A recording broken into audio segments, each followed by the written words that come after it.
संविधान के अनुच्छेद 80 में संशोधन का चंडीगढ़ का प्रस्ताव। तो चंडीगढ़ ने प्रस्ताव रखा है कि अनुच्छेद 80 आर्टिकल 80 जो हमारे इंडियन कॉन्स्टिट्यूशन का है इसको अमेंड किया जाए। तो हाल ही में चंडीगढ़ नगर निगम ने संविधान के अनुच्छेद 80 में संशोधन के प्रस्ताव को मंजूरी दे दी है।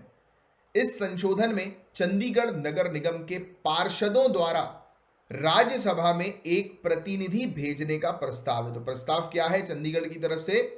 तो जो काउंसिलर्स होते हैं, पार्षद जो एरिया के हम लोग को देखने को मिलता है, वार्ड जिसको हम लोग बोलते हैं, क्षेत्र में जो वार्ड होता है वार्ड, तो उस वार्ड के जो पार्षद जो हम लोग को देखने को मिलते हैं, काउंसिलर जो हम लोग को देखने को मिलते हैं, राइट, तो वो राज्यसभा में एक मेंबर को जो है वो भेजेंगे। उनकी तरफ से राज्यसभा के लिए एक मेंबर चुना जाएगा और वो एक मेंबर को अपनी तरफ से राज्यसभा में भेजेंगे। तो ये प्रस्ताव रखा है कि शामिल करो, किनको शामिल करो? पार्षदों के ग्रुप को शामिल करो, या इलेक्टोरल कॉलेज जो हम लोग को देखने को मिलता है उसमें पार्षद को शामिल करो कि पार्षद भी जो है वो चूज करें अपने रिप्रेजेंटेटिव को। तो प्राइवेट मेंबर बिल भी जो है वो इस रिगार्ड में इंट्रोड्यूस किया गया, राइट।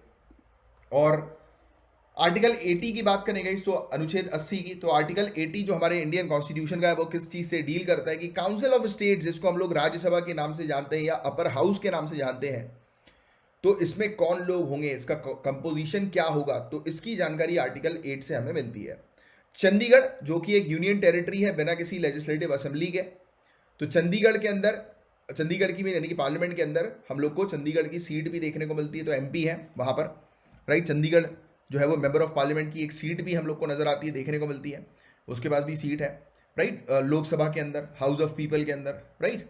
और चंडीगढ़ के रेसिडेंट जो है वो अपने एमपी को हर 5 साल में एक बार डायरेक्ट वोटिंग के माध्यम से जो है वो इलेक्ट करते हैं, जैसे कि आप लोग भी करते हैं अपने एमपी को इलेक्ट, राइट, लोकसभा के इलेक्शन के लिए हर 5 साल में एक बार, राइट। तो ये प्रपोज्ड बिल की डिमांड हम लोग को क्या देखने को मिलती है? तो जो बिल है प्राइवेट मेंबर बिल, इसके अंदर प्रोविजंस ऐड करने की बात की जा रही है। इसमें कहा है कि यूनियन टेरिटरी जो चंडीगढ़ की है, तो उसके लिए जो अपने काउंसिल ऑफ स्टेट्स जो हमें राज्यसभा के लिए जो हमें देखने को मिलते हैं कि वो चूज करते हैं अपने रिप्रेजेंटेटिव को, तो यानी कि सिंपल शब्दों में कि चंडीगढ़ जो राज्यसभा के लिए मेंबर को चूज करती है, उनका जो इलेक्टोरल कॉलेज है, उस इलेक्टोरल कॉलेज के अंदर इलेक्टेड मेंबर जो हम लोग को म्युनिसिपल कॉर्पोरेशन ऑफ चंडीगढ़ के देखने को मिलते हैं, उनको शामिल किया जाए, जिससे कि वो अपने रिप्रेजेंटेटिव को जो है वो राज्यसभा के लिए खड़ा करें। और जो कि Punjab municipal corporation extension to Chandigarh act 1994 के तहत हम लोग को नजर आते हैं, right, municipal corporation of Chandigarh, right. तो कह रहे हैं कि म्युनिसिपल कॉर्पोरेशन ऑफ चंडीगढ़ के इलेक्टेड मेंबर को आप जो है वो उस इलेक्टोरल कॉलेज की लिस्ट में शामिल करो कि जिसके माध्यम से वो अपने रिप्रेजेंटेटिव को जो है वो भेज सकें राज्यसभा में।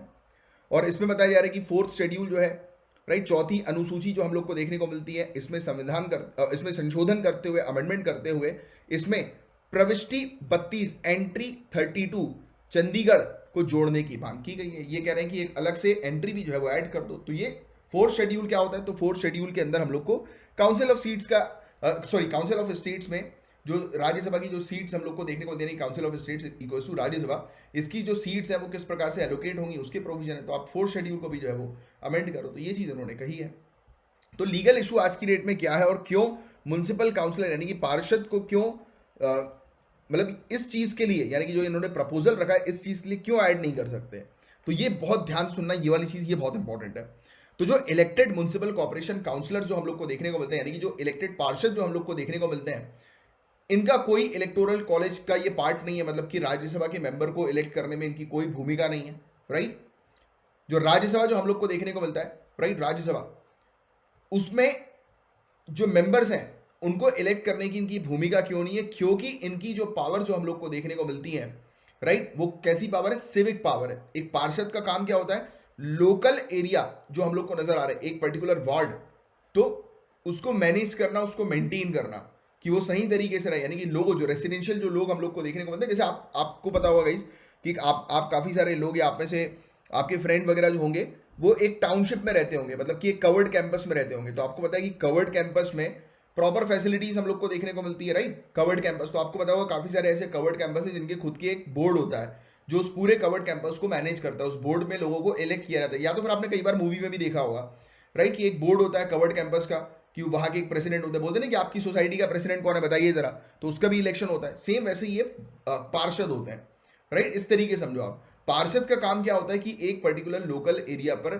जो लोग रह रहे हैं, जनता जो रह रही है, रेसिडेंट्स जो है, राइट, तो उनकी जो आवश्यकता है उसकी पूर्ति करना, राइट। कि जैसे कि वहां पर कहीं पर इवन पता है डॉग्स वगैरह की भी अगर हम बात करेंगे, एक कॉलोनी में अगर डॉग्स की प्रॉब्लम है, राइट, कुत्तों की प्रॉब्लम है, बहुत कुत्ते वहां पर, जंगली कुत्ते बहुत सारे देखने को मिलते हैं, तो आप अपने पार्षद से बोल सकते हैं, पार्षद जो है वो म्यूनसिपैलिटी के माध्यम से वहां से जो है वो कुत्तों को हटवा देंगे, जंगली कुत्तों को हटवा देंगे।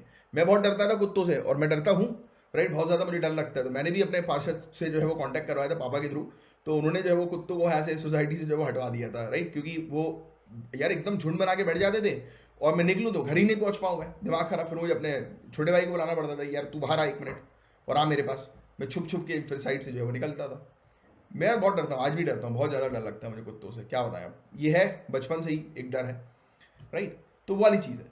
तो इसमें मेनली क्या है कि एक पार्षद का काम क्या है कि लोकल लेवल पर उस चीज़ को जो है वो मैनेज करना, मेंटेन करना, राइट। और काउंसिल ऑफ स्टेट्स की अगर हम बात करें, राज्यसभा की अगर हम लोग बात करें, तो वो स्टेट लेजिस्लेचर से इलेक्ट होकर आती है। तो कॉन्स्टिट्यूशन का जो प्रोविजन जो हम लोग को देखने को मिलता है किससे रिलेटेड, कि राज्यसभा के अंदर कौन से सदस्य होंगे, राइट, तो उससे मैच कर ही नहीं रहा ये वाला, क्योंकि इनका काम अलग है, पार्षदों का काम अलग है। पार्षदों का काम जो है वो क्या है, रेसिडेंशियल एरिया पर जो हम लोग को एक वार्ड जो हम लोग को देखने को मिलता है कि उसको मैनेज करना, मेंटेन करना, राइट। और आपको पता होगा कि राज्यसभा किसको रिप्रेजेंट करती है, स्टेट्स को, तो स्टेट लेजिस्लेचर में से इनको जो है वो चुना जाएगा। तो वो एक चीज हम लोग को देखने को मिलती है। और ये वाली जो विंग होती है पार्षद की, ये कौन सी, मेयर वाली विंग हम लोग को देखने को मिलती है, म्यूनसिपैलिटीज वाली विंग हम लोग को देखने को मिलती है, राइट, गेटिंग इट। तो ये क्लैरिटी रखो, काम से लेकर क्लैरिटी रखो कि किसका काम जो है वो किस टाइप का है।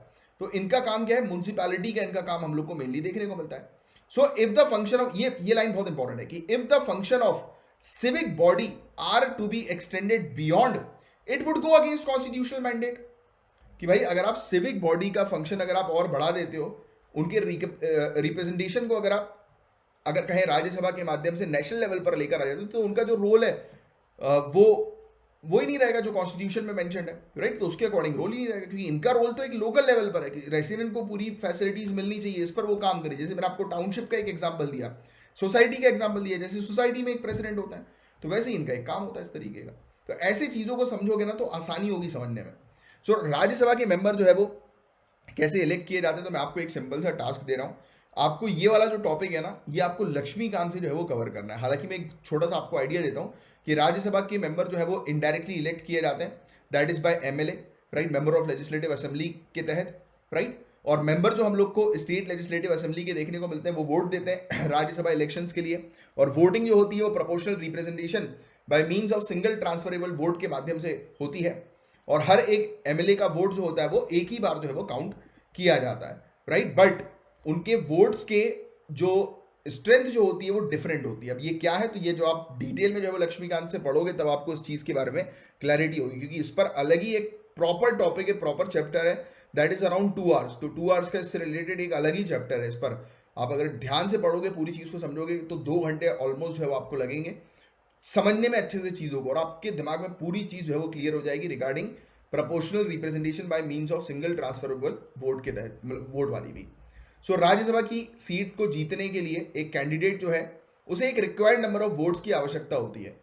और ये वोट के नंबर जो है, कितने वोट्स की आवश्यकता होती है, उसको एक फॉर्मूला के थ्रू जो है वो निकाला जाता है। और फॉर्मूला क्या है, total number of votes total कितने हैं divided by number of Rajya Sabha seats plus 1, और फिर सभी जो भी रिजल्ट आता है उसको आपको +1 कर देना। तो ये इनका एक फॉर्मूला है।